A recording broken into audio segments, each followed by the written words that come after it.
우리가 지금 누리고 있는 복음의 은혜는 어제 새벽에 나눈 말씀 중에 나오는 것처럼 우리가 아직 죄인 되었을 때, 우리가 여전히 죄인이었을 때 그리스도께서 우리를 위하여 죽으심으로 말미암아 주 예수 그리스도께서 죽으심으로 말미암아 누리는 은혜입니다. 우리가 의로워서 우리가 잘했기 때문에 의롭다는 인정을 받는 것이 아니고 그리스도의 피로 인하여서 의롭다는 인정을 받게 된 것입니다. 이것을 믿는 자들에게 구원이 임하는 것이죠. 이 사실을 굳게 믿는 사람들에게 하나님의 놀라운 구원이 임하는 것입니다. 이어서 오늘 본문은 아담과 예수 그리스도를 대조적으로 비추면서 사도 바울이 하고 있는 말씀입니다.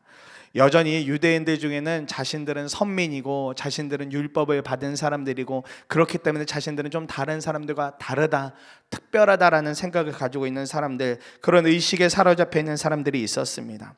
그래서 자신들은, 이방인들은 물론이고 또 유대인들 중에서도 또 그런 생각을 갖고 있는 사람들은 좀 더 특별하다라는 생각을 가지고 그렇게 살고 있었습니다.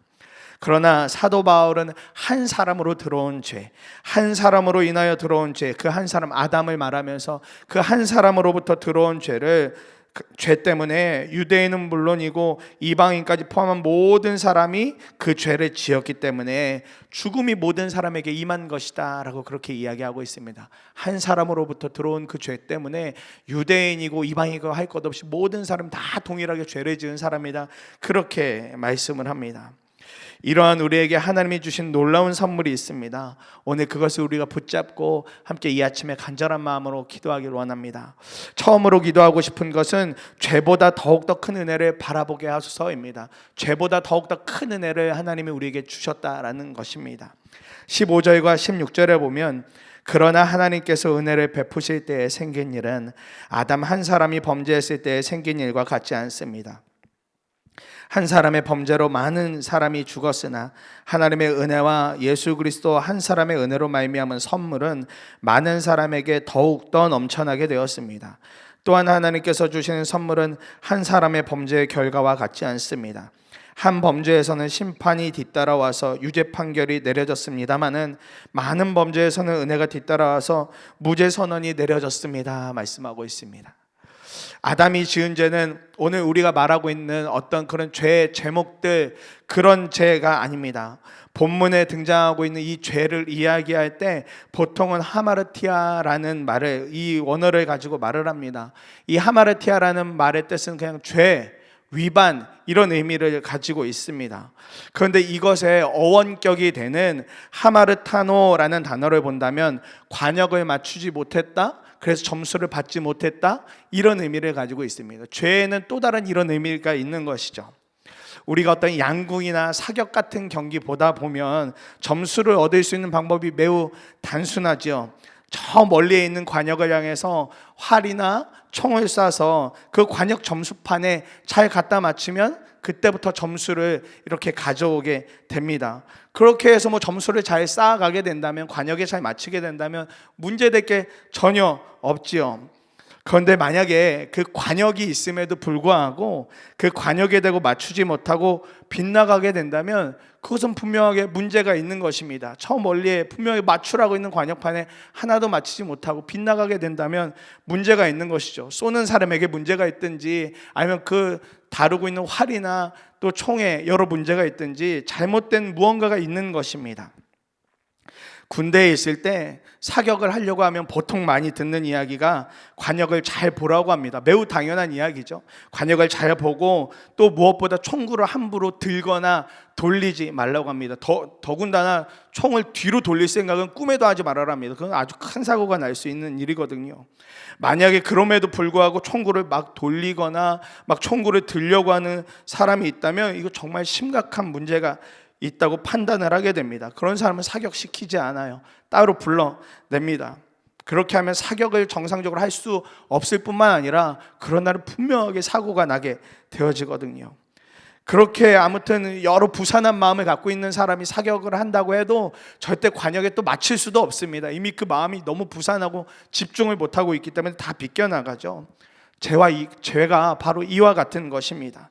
정상적이지 않은 빗나간 행동을 하는 것, 그것이 죄인 거예요.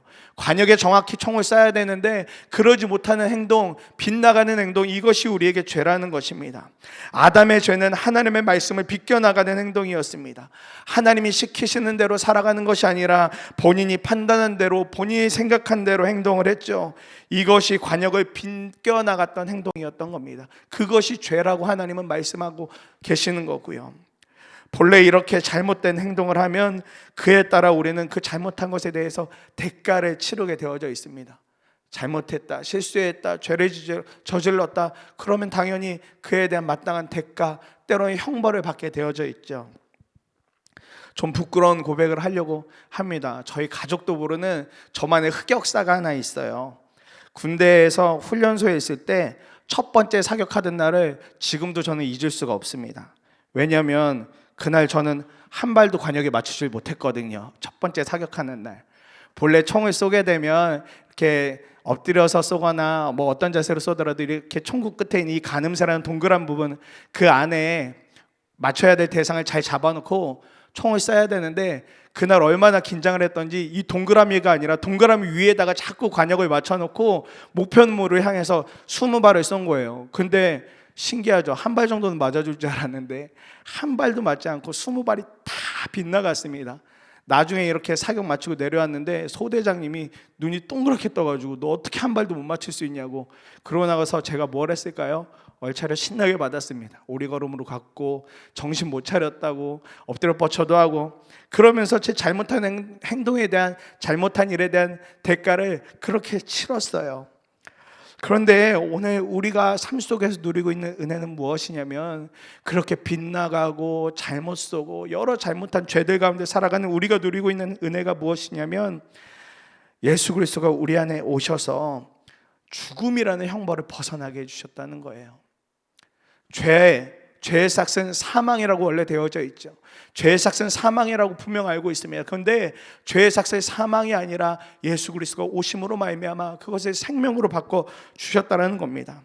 아담 시대부터 모세의 시대까지, 그리고 율법으로 인하여 죄라는 낙인만 찍혀있던 우리 모두에게 죄와는 비교도 안 되는 은혜라는 큰 선물을 주셨다는 겁니다. 너무나도 큰 은혜라는 선물. 이 일을 통해서 유죄를 받았던 우리가 무죄라는 선언을 받는 놀라운 은혜의 축복을 경험하게 된 것입니다. 하나님이 주신 은혜라는 선물이 곧 복음인 것이죠.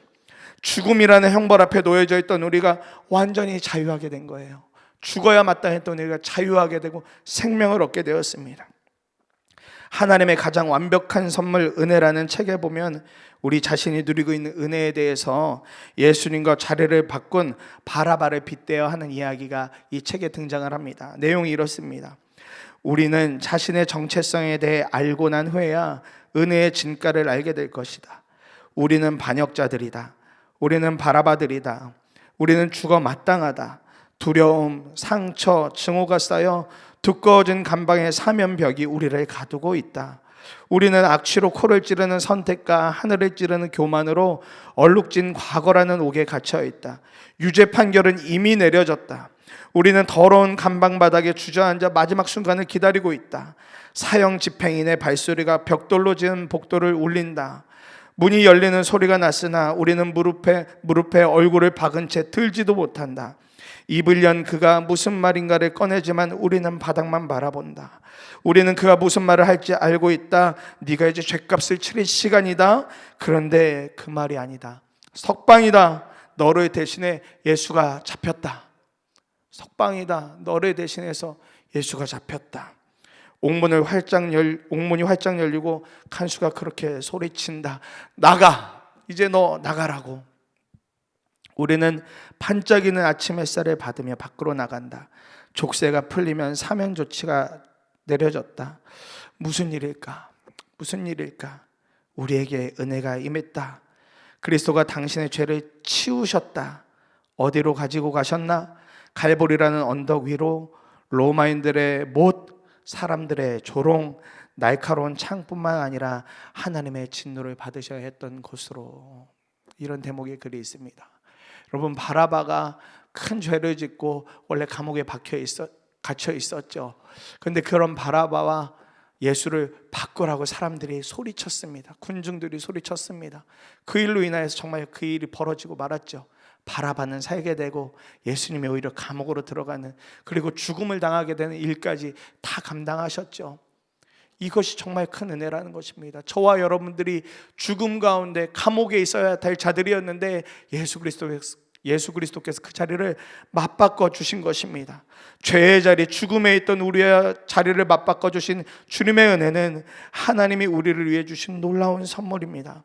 그러니 우리가 언제까지 계속해서 우리의 죄, 우리의 연약함, 그것만 바라볼 것이 아니라 그보다 더 크신 은혜, 우리에게 부어진 하나님의 놀라운 그 은혜를 바라보며 사는 것이 마땅한 일이다 싶습니다.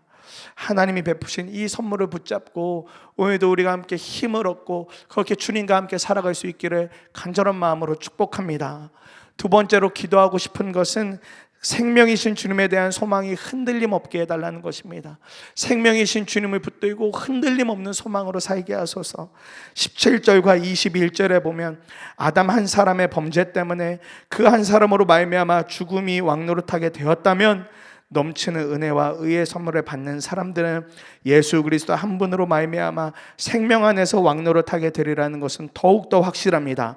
그것은 죄가 죽음으로 사람을 지배한 것 같이 은혜가 의를 통하여 사람을 지배하여 우리 주 예수 그리스도로 말미암아 얻는 영원한 생명에 이르게 하려는 것입니다. 아멘입니다. 하나님은 예수 그리스도를 통하여 우리의 인생 전체를 다 뒤바꿔 주셨습니다. 우리의 인생을 완전히 다 바꿔주셨습니다. 유죄였던 우리 삶을 무죄로 바꿔주셨습니다.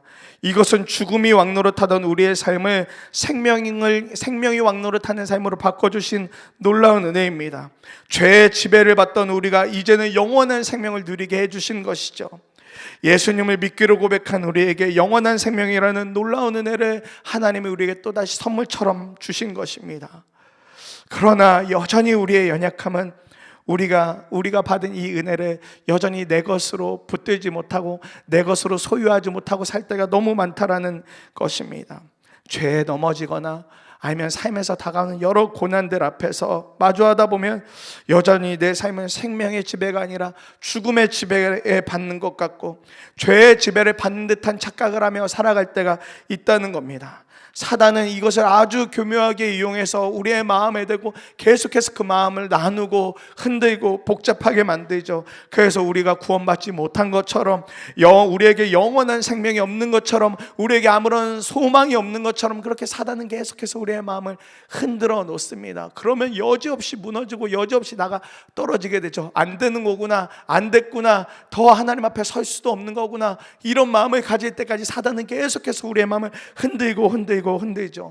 특히 요즘처럼 전염병이 돌고 그로 인해서 여러 불편함들이 생기고 또 사업도 가정의 일도 여러 막힘이 있으면 우리가 가장 먼저 드는 생각이 무엇입니까? 가장 먼저 드는 의심이 무엇이세요? 죽음이 마치 모든 것을 다 지배하고 있는 것처럼 말합니다. 죽음이 모든 것을 실패하는 것이 당연한 것처럼 우리가 다 그렇게 고백하고 그렇게 이야기하게 된다는 겁니다. 어느 순간 두려움 때문에 우리는 주님이 우리에게 허락하신 영원한 생명, 은혜는 완전히 잊어버린 채 살아가는 일들이 있다는 거예요. 그런데 사랑하는 여러분, 삶에 어려움이 왔기 때문에 은혜가 사라진 것이 아닙니다. 삶의 고통과 고난을 마주했기 때문에 우리에게 은혜가 사라진 것이 아니에요. 삶에 어려움이 온다고 해서 주님이 약속하신 영원한 생명이 사라지는 것도 아닙니다. 이 일에 대한 증인이 바로 이 로마서를 기록하고 있는 사도 바울이죠. 그가 가진 육체의 가시를 놓고 하나님께 정말 낫게 해달라고 기도했습니다. 평생 동안 그것을 가지고 살았는데 하나님 앞에 그것을 놓고 간절히 기도했어요. 그 육체의 가시가 가운데 노임을 받게 해달라고, 자유하게 해달라고, 그에게 있어서 가장 큰 고난이라고 할 수 있는 그 일을 놓고 간절히 기도했습니다. 그러나 하나님의 대답은 무엇이었습니까? 그렇게 살아. 그냥 그렇게 사는 게 맞는 거야. 그 대답을 듣고 사도 바울이 그냥 받습니다. 그 고난을 가지고 살기로 그냥 결정을 합니다. 그런데 그런 그가 한 일이 무엇입니까? 약함을 가지고 있던 그가 가진 최고의 능력은 그럼에도 불구하고 영원한 생명이신 주님, 의를 베푸신 주님, 그 주님에 대한 흔들림 없는 소망이었습니다. 그 주님이면 충분한 삶을 사도 바울이 그냥 살아갔습니다. 육체의 가시를 아는 채로, 고난과 고통을 품은 채로 그렇게 주님과 함께 살아가는 것이 사도 바울이 가지고 있던 가장 탁월한 능력, 하나님이 허락해 주신 놀라운 은혜였던 것입니다. 영원한 생명이신 주님이 우리에게 베푸시는 놀라운 은혜는 죽음을 생명으로, 절망을 소망으로 바꿔주는 것입니다. 고통과 고난이 문제인 것이 아니라 그 모든 상황 속에서 주님이 우리 안에 역사하시는 놀라운 은혜의 선물은 절망 가운데 있던 사람에게 소망을 주시고 죽음 가운데 있던 자에게 생명을 주셔서 일으켜 주시는 놀라운 은혜인 것이죠. 브라질 출신의 예술가 빅 뮤니치라는 사람이 있는데, 이분이 전 세계에서 가장 큰 쓰레기 매립지인 자딤 그라마초에서 섬긴 일에 대하여 메스루케이도 목사님이 그분의 책에서 전하는 것을 보았습니다. 그라마초에 쌓이는 쓰레기는 넉마주의가 해집니다. 3,000명에 달하는 사람들이 쓰레기 더미 속에서 생계를 꾸린다. 그들이 하루에 모으는 재활용 쓰레기는 200톤에 이른다.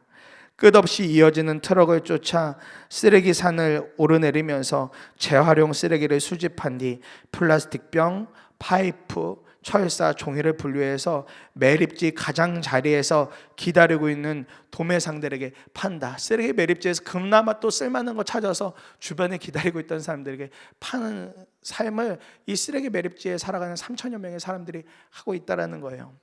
멀리 만 너머에는 구세주 그리스도상이 두 팔을 펼쳐 최고급 아파트가 즐비한 리우의 남쪽 해변을 굽어보고 있다. 관광객은 다 그곳으로만 간다. 그라마초는 찾는 이가 아무도 없다. 쓰레기 매립지이기 때문에 아무도 찾는 사람이 없다. 주목도 받는 땅이 아니다. 하지만 빅 뮤니치는 이곳을 찾았다. 사진작가인 빅은 매립지에서 일하는 5명을 설득해 사진을 찍었다. 18살 술렘은 두 아이의 어머니이다. 7살 때부터 매립지에서 일했다. 아이시스는 알코올과 마약 중독에서 벗어나려고 노력한다. 준비는 매립지에서 보이는 책이라는 책은 모두 찾아서 읽는다. 이마는 버린 식품을 큰 솥에 넣어 요리해서 판다.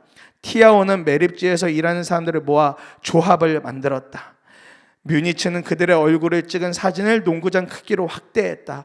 그리고 그 아이들과 함께 사진 속 얼굴을 쓰레기로 꾸몄다.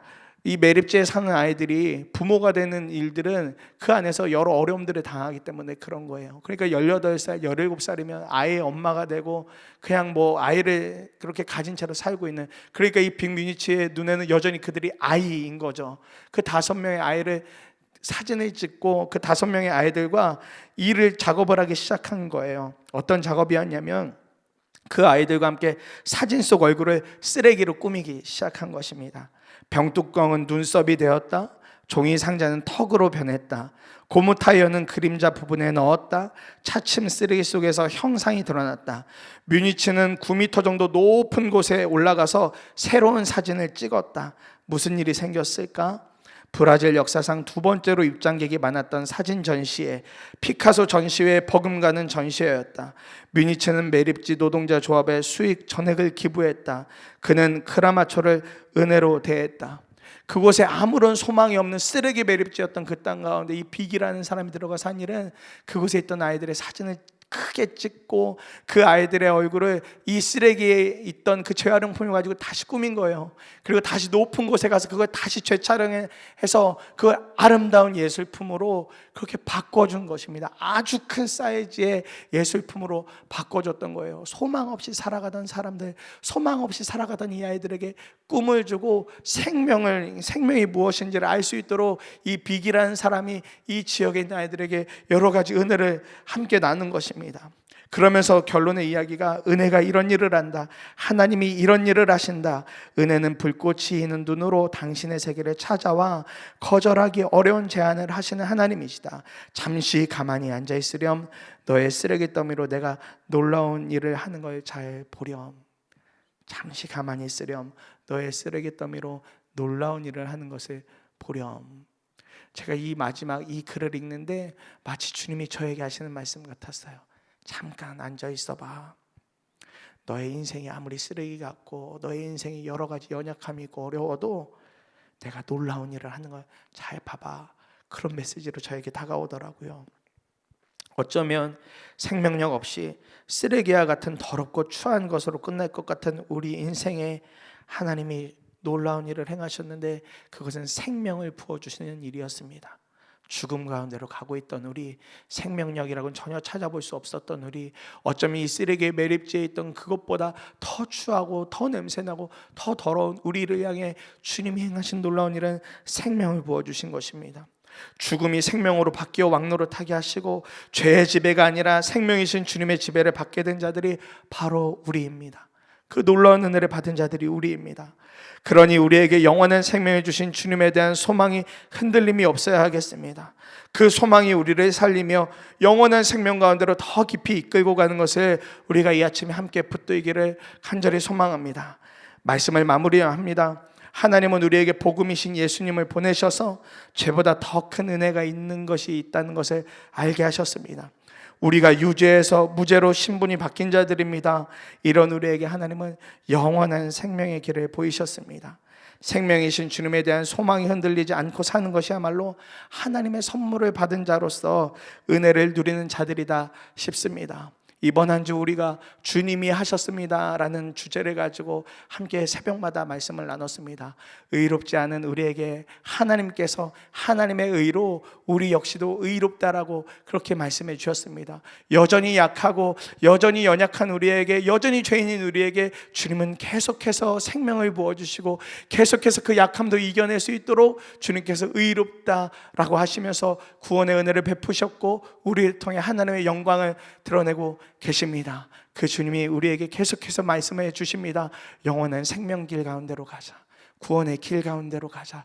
그 주님이 우리의 모든 인생을 이끌고 가십니다. 그러니 우리 인생, 우리가 한 것 아무것도 없고 우리의 모든 인생 다 주님이 하신 것인 줄 믿습니다. 오늘도 이 말씀을 붙들고 함께 간절한 마음으로 두 번에 나누어서 기도하기를 원합니다. 15절